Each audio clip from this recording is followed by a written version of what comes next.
Super ఉందో మా. Hi friends, చూసారా నా చేతిలో ఏమన్నాయి? మామిడికాయలు.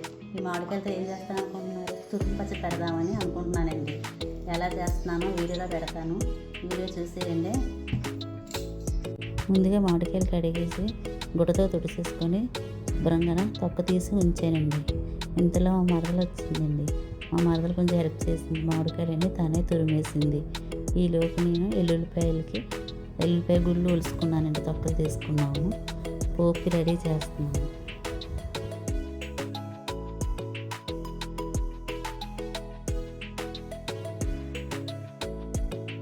లోపు గిన్నె పెట్టి కొంచెం ఆవాలు మెంతులు ఫ్రై చేసి పొడి చేద్దామని చేశానండి.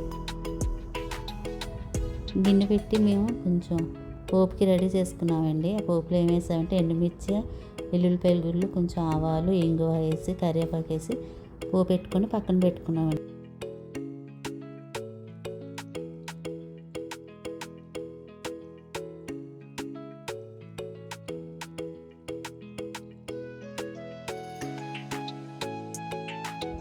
తురుములో కొంచెం పసుపు వేసుకోవాలి.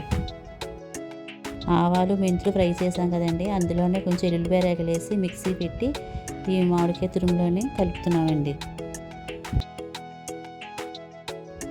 ఇప్పుడు కారం వేస్తున్నామండి. 3 గ్లాసులు కారం పడిందండి. అందులో గ్లాసు సాల్ట్, కొంచెం రాక్ సాల్ట్ వేసామండి మేము. అందులోని 1 గ్లాస్ సాల్ట్ పడింది. ఇప్పుడు బాగా కలుపుకున్నామండి అంతా, పచ్చడి అంతా. నూనెలో పోపు వేసాం కదండి, పక్కన పెట్టుకున్నాం. అది చల్లారింది. చల్లారాక ఈ పచ్చడిలోనే కలిపేసామండి. ఆ ఎల్లిపాయ గుళ్ళు చూసారా ఎంత బాగున్నాయో, పెద్ద పెద్ద రేకలండి అవి. చాలా బాగుందండి చూడడానికి. పచ్చడి చాలా బ్యూటిఫుల్గా ఉంది. తురుము పచ్చడి రెడీ అయిపోయింది. దొరకా చూడు, టేస్ట్ అన్నీ సరిపోయాయి కదా. సూపర్ ఉందో మా. ఫ్రెండ్స్, వీడియో నచ్చినట్లయితే లైక్ చేసి, షేర్ చేసి, సబ్స్క్రైబ్ చేయండి.